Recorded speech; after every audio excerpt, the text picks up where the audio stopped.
अगर तू सब पापियों में भी अधिक पापी है तो भी तू ज्ञान के द्वारा निसंदेह संपूर्ण पाप समुद्र से अच्छी तरह तर जाएगा। पक्की बात है। अपि चेदसि पापेभ्यः सर्वेभ्यः पाप कृतमः। पाप करने वाले की 3 श्रेणियां होती हैं।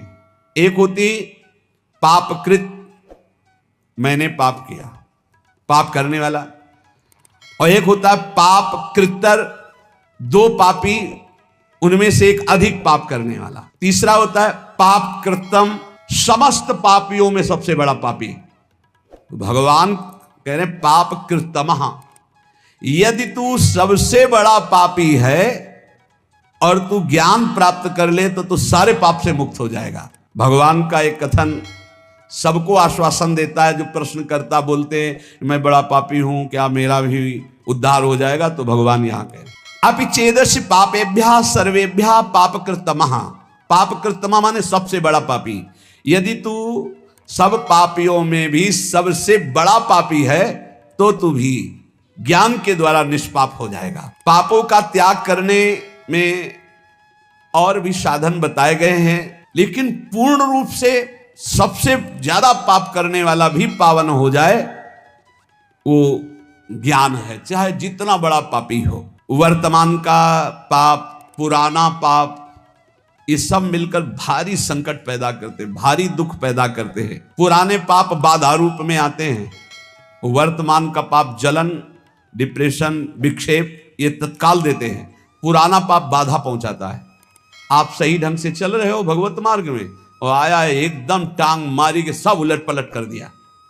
अब उस समय भगवान का दृढ़ भरोसा, नाम जप, तो फिर संभल सकता नहीं। ऐसी टांग मारता है बिल्कुल नष्ट ही कर देता है। पुराना पाप पूर्व जन्म का ऐसा आता है, संभल के रहना चाहिए। बड़े बड़े को देखा फिसलते हुए।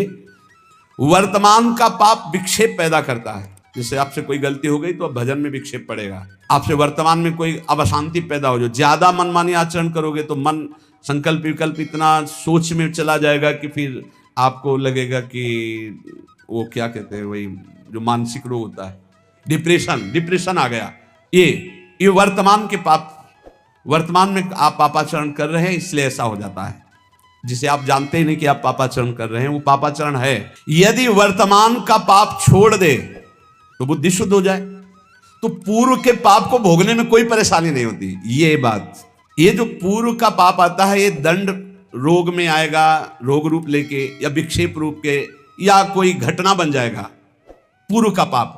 अब उससे कैसे बचा जाता है? जैसे परमार्थ में आया, मार हाहाकार मचा दिया, उलट पुलट सब कर दिया। अब अपने को पकड़े रहना, जैसे कोई मजबूत सहारा मिल जाए हम उसको पकड़े रहें, ऐसे हमें पकड़े रहना। कुछ भी हो, चाहे मार डाले जाए, श्री जी को नहीं छोड़ेंगे, गुरु जी को नहीं छोड़ेंगे। कुछ भी हो जाए, कुछ भी हो जाए, आप पकड़े रहो, पकड़े रहो, पकड़े रहो। हवा ही निकल गई, सब खत्म, फिर ठीक। अब वो उसके विरोध में आ गया। इतने दिन भगवान का भजन किया, इतने दिन गुरु की शरण में रहे, यार कोई साथ नहीं देता, सब अपने कर्मों से भोगना ही पड़ता है, सब अपने को संभालना पड़ता है, कहीं कुछ नहीं भक्ति में। अब वो पाप आया था, गिरा के लेता चला गया। पूर्व का पाप वर्तमान का यदि पाप नहीं है तो कुछ नहीं बिगाड़ पाएगा, और वर्तमान में यदि पाप है तो वो पहले ही बुद्धि को मलिन किए हुए पूर्व का पाप आके आपको नष्ट कर देगा। यदि इस बात को समझो कि 100 वर्ष से घना अंधेरा है और वहां एक दिया सलाई खींच दी गई तो अंधेरा नष्ट होगा ना, जितनी जगह में प्रकाश है। ऐसे ही ज्ञान जो है अनंत जन्मों के पापों को तत्काल नष्ट कर देता है। चेत भगवान कह रहे ऐसा पापी जो सब पाप खूब किए हुए है, स्वयं परमात्मा में तो कभी लग नहीं सकता पापी आदमी, कभी नहीं लग सकता। परंतु लग ही नहीं सकता ऐसी बात नहीं है, स्वयं से नहीं लग सकता। पाप करने वाला स्वयं से भगवान में नहीं लगता। कैसे लगता है? किसी महापुरुष का संग हो जाए, कोई प्रवचन उपदेश अचानक अनिच्छा से सुन ले। जैसे एक दिन एक भाई आए थे, वो कह रहे थे मैं बताना चाहूंगा कि मैं घोर नास्तिक, कभी किसी शास्त्र संत भगवान कोई चर्चा नहीं। पर एक दिन ऐसे ही कर रहा था तो आपका प्रवचन आया, देखिए क्या नाटक हो रहा है, और खोला, बोले उस दिन से फंस गए, आज तक हम मुक्त ही नहीं हो पा रहे हैं। अब तो और कुछ देखने ही नहीं रह गया, अब तो बस इंतजार रहता है कब सत्संग पढ़े, कब एकांतिक पढ़े। बदल गया, जीवन बदल गया। क्या हुआ? भगवत शब्द कान में गए, जीवन का परिवर्तन कर दिया। बोले पापी लोग, मनुष्य जो पाप आचरण करते हैं वो स्वयं से भगवान में कभी नहीं लग सकते, पर लग ही नहीं सकते ऐसी बात नहीं। किसी महापुरुष का संग हो जाए या कोई ऐसी विपरीत घटना परिस्थिति घट जाए कि उसका कोई साथ ना दे, और फिर उस समय कोई उसे भगवत मार्ग बताने वाला मिल जाए, या कोई ऐसा वातावरण उसको मिल जाए जिस वातावरण में भागवतिक, ऐसे अचानक किसी कार्य से वृंदावन आया, अच्छा सत्संग हो रहा है क्या, खड़े होके सुन लिया, तो उसका तत्काल परिवर्तन हो सकता है। अन्यथा पापवंत कर सहज स्वभाव, भजन मूर्ति भाव न काऊ। पापी पुरुष का भजन में या भगवत मार्ग में या सत्संग में ऐसी कोई रुचि नहीं होती। सर्वम ज्ञान प्लवे नैव व्रजिनम संतरिष्यसि।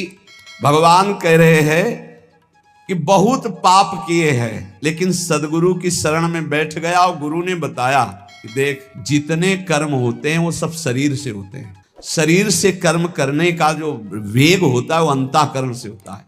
अंतःकरण 3 गुणों से प्रभावित होता है, रजोगुण तमोगुण आदि। उन्हीं गुणों के प्रभाव से अंतःकरण में प्रेरणा संकल्प विकल्प बनते, अंतःकरण से प्रेरित होकर शरीर से पाप बनते हैं।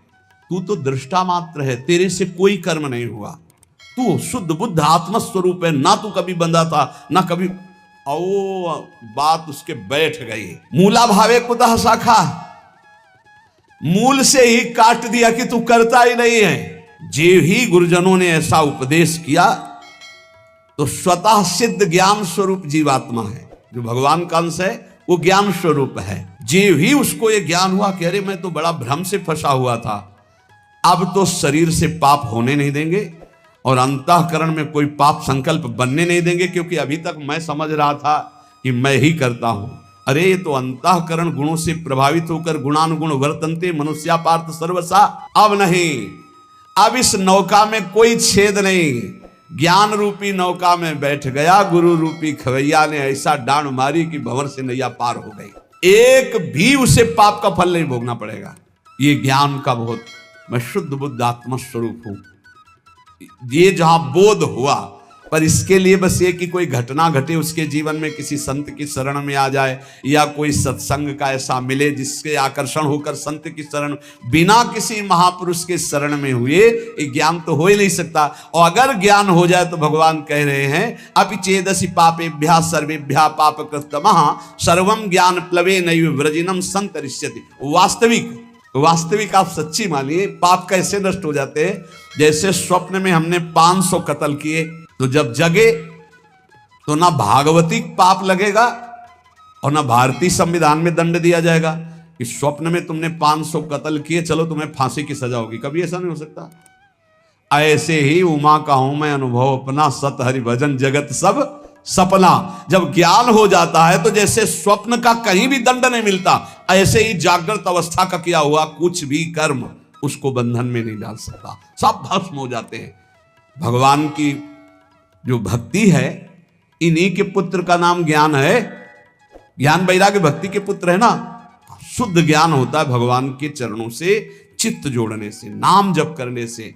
अगर भगवान का भजन ना हो तो शुद्ध ज्ञान नहीं हो सकता। आगे भगवान कह रहे, हे अर्जुन, जैसे प्रज्वलित अग्नि ईंधनों को सर्वथा भस्म कर देती है, ऐसे ही ज्ञान रूपी अग्नि संपूर्ण कर्मों को सर्वथा भस्म कर देता है। ध्यान रहे, चालबाजी से नहीं होता है। चालबाजी से मैं शुद्ध ब्रह्म हूं, मैंने पाप नहीं किया, मैं तो दृष्टा मात्र हूं, शरीर नहीं हूं। बढ़िया। अब बीच बाजार में थप्पड़ियाए जाओगे, बुरा नहीं लगना चाहिए, तुम शरीर नहीं हो, तुम शुद्ध बुद्ध आत्मा हो। पिटाई तो शरीर की हुई, नहीं बुरा लगा ना, पाप नष्ट हो जाएंगे तुम्हारे। रबड़ी रसगुल्ला खाओ तुम और पाप नहीं, मैं तो दृष्टा मात्र हूं, तो ठीक है, तुम्हारा अपमान भी होगा, तब दृष्टा मात्र रहना। शुद्ध ज्ञान हो जाए तभी पाप नष्ट होगा, बाणी वाले ज्ञान से पाप नष्ट नहीं होता, ध्यान रखना। भगवान कह रहे नहीं होता है ऐसे ज्ञानी, बहुत विचित्र ज्ञान होता है, बहुत अलग अलग ज्ञान होते हैं, हमने देखा है इसको। बहुत ज्ञान भी विविध प्रकार, गुरु के चरणों के आश्रय से जो ज्ञान होता है, भगवान के भजन से जो ज्ञान होता है, वही शुद्ध ज्ञान होता है। नहीं, ज्ञान भी फंसा देता है, ज्ञान भी फंसा देता है, वो आप लोग जल्दी नहीं समझ पाएंगे। ज्ञान भी फंसा देता है। जब फंसने का नंबर आता है तब वो दृष्टा रहते हैं, और जब भोगने का नंबर आता है तो भोगता रहते हैं। तो चतुर शिरोमणि भगवान से नहीं बच पाओगे, फिर वो भी भोगना पड़ेगा। अवश्य में भोक्तव्यम कृतम कर्म शुभाशुभम।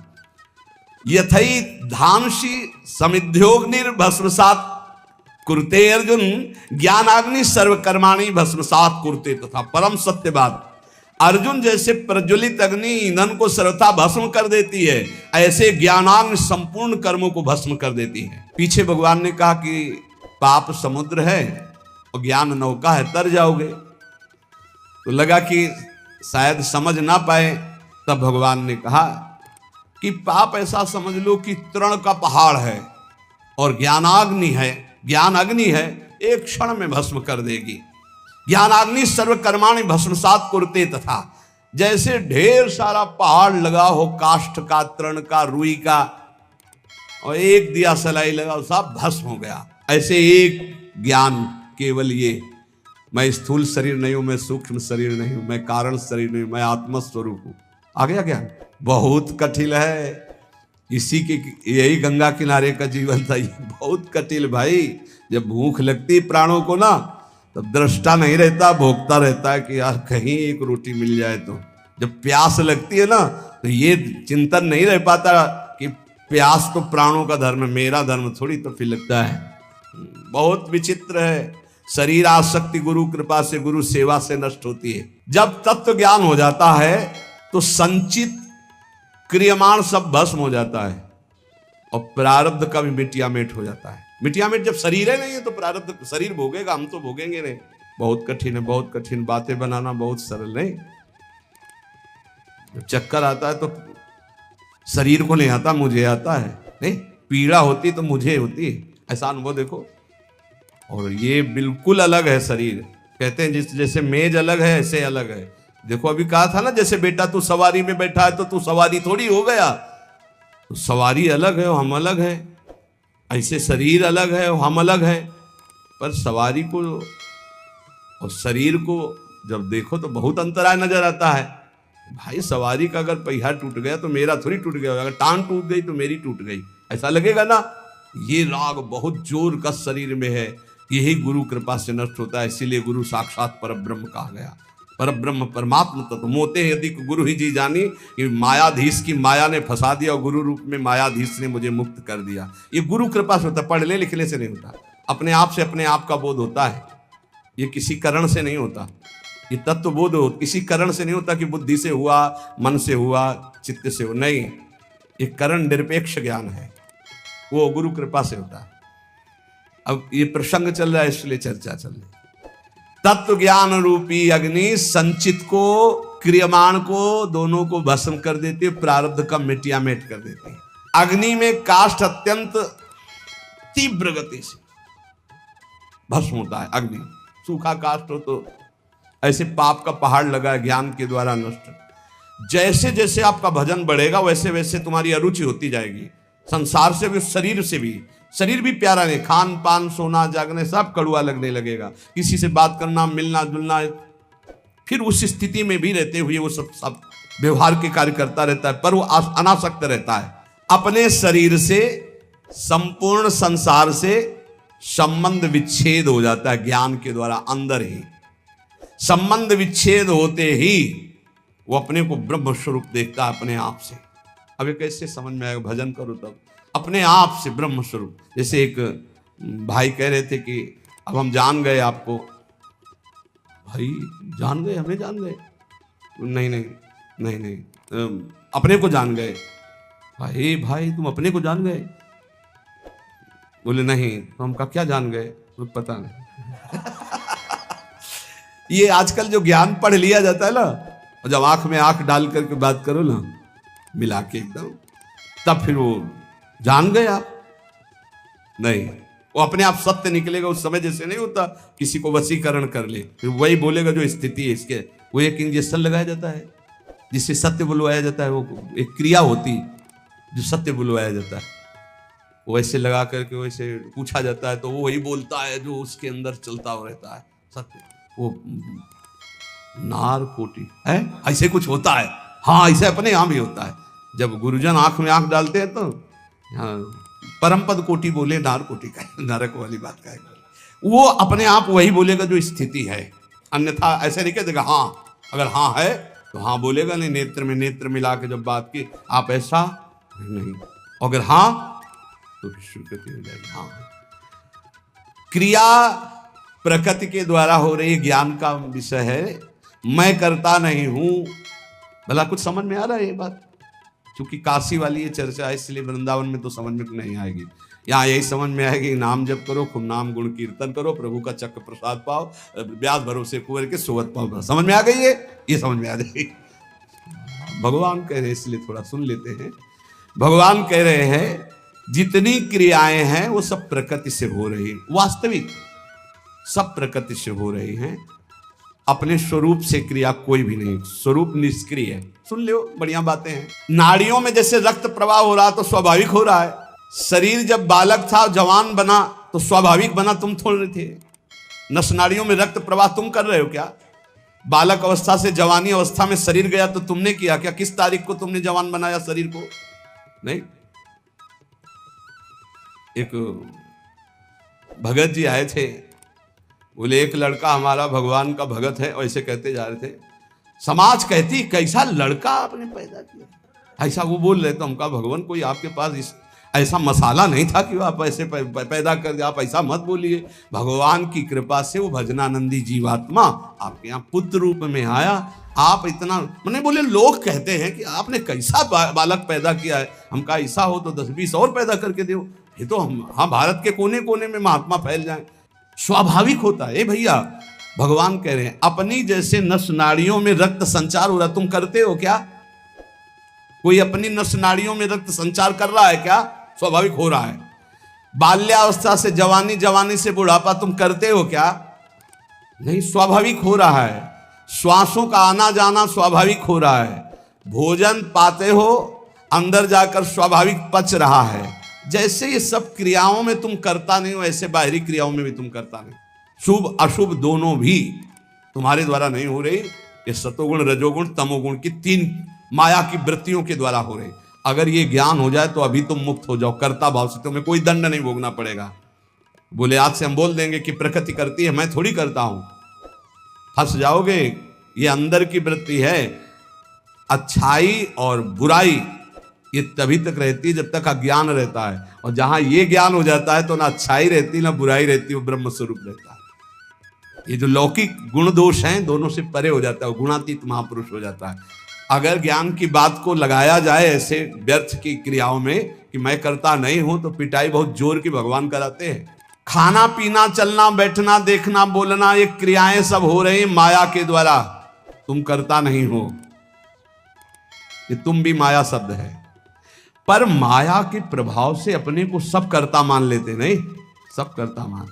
कितना बढ़िया हमने गाया, कितना बढ़िया हमने बनाया, कितना बढ़िया हमने ये सब हमने और जब कोई गलत कुछ हो जाता तो बोले उसकी सत्ता के बिना पत्ता नहीं हिलता, तो ये गलत हुआ तो और भी पत्ते हिलेंगे, अभी पिटाई वाले पत्ते भी हिले। अच्छा किसने किया? मैंने। और बुरा किसने किया? बोले उसकी सत्ता के बिना पत्ता नहीं हिलती। तो उसकी सत्ता में नर्क भी है, रोग भी है और कानून विभाग भी है। ये ज्ञान को समझना, बहुत इस ज्ञान का दुरुपयोग कर रहे हैं। ज्ञान को समझना है। जैसे हम श्वास लेना, भोजन पचाना, रक्त संचार करना, शरीर का बालक से जवान होना कहीं हम नहीं है, ऐसे हम किसी कर्म में भी करता नहीं है, सच्ची बात। पर माया के प्रभाव से हम अपने को कर्ता मान लिए गए। इसी कर्ता से कर्म बने, कर्म के कारण वो बंध गया, ना बंधना हुआ भी बंध गया। यद्यपि मृषा छूटति कठिनाई। यही तत्व ज्ञान गुरु के चरणों में होता है। जब गुरु के चरणों में बैठा जाता है, उनकी आज्ञा पालन की जाती, तो ये ज्ञान करवाए या न करवाए, सच्ची कहते हैं अगर आप साधन में लगोगे तो रोज आपको अनुभव होने लगेगा, मैं शरीर नहीं हूं, नहीं मैं नहीं हूं, मैं तो शुद्ध बुद्ध भगवान का अंश हूं। पहले ये आएगा, धीरे धीरे धीरे फिर वो परमात्मा स्वरूप का बोध होता है। तत्व ज्ञान जब जागृत होता है तो अनेक जन्मों के संचित कर्मों को भस्म कर देता है, क्योंकि सभी संचित कर्म अज्ञान के द्वारा माने गए थे। और जहां ज्ञान हुआ तो अज्ञान जो कर्मों का आश्रय था, आधार रूप था, वो अज्ञान अहंकार अविद्या सब भस्म हो गई। ये बहुत आनंद है। वैराग्य में जो आनंद है वो कोई त्रिभुवन पति होने पर भी नहीं जान सकता। और जो वैराग्य के बाद ज्ञान में आनंद है उसका क्या कहना, और जो बोध में आनंद है फिर उसका क्या कहना। और फिर जो प्रेम में आनंद है वो तो पूछो ही मत। ये भोगी पुरुष जान ही नहीं सकते कि त्याग में क्या, वैराग्य में क्या आनंद है।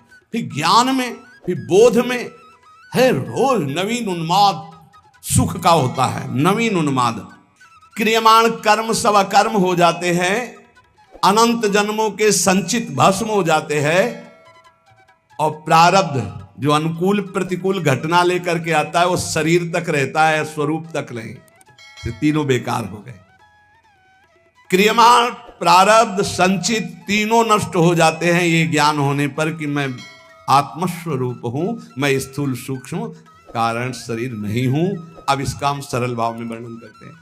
हे प्रभु, मेरे इस स्थूल शरीर से जो क्रियाएं वो सब समर्पित, सूक्ष्म शरीर में जो संकल्प हो नाथ आपको समर्पित, मेरे स्वभाव से जो भी कर्म बन जाए वो आपको समर्पित। मैं आपका, मेरे तीनों शरीर आपके, मेरे सब कर्म आपके, और राधा राधा राधा राधा राधा। ये गीता जी के भक्ति परक शुद्ध ज्ञान हो जाएगा, शुद्ध भगवत प्राप्ति हो जाएगी, कोई विक्षेप नहीं। ये समझने के लिए तो दूसरा मार्ग है, लेकिन सरल ढंग से मेरे तीनों शरीरों से जो भी बन रहा है वो सब आपको समर्पित। हे नाथ, आपके सिवा मेरा कोई नहीं। राधा राधा राधा, ये बहुत बढ़िया ज्ञान है। इसी ज्ञान से भगवत प्राप्ति हो जाएगी, इसी से ब्रह्मबोध हो जाएगा। ज्यादा परेशान होने की जरूरत नहीं। जब भगवान की शरण में हो जाते हैं तो हम सर्व पापेभ्यो मोक्षयिष्यामि मा शुचा। राधा राधा खूब नाम जप करो, जो भी कर्म है पवित्र कर भाव से करो, दूसरों को सुख पहुंचाओ और प्रभु को अर्पित कर दो।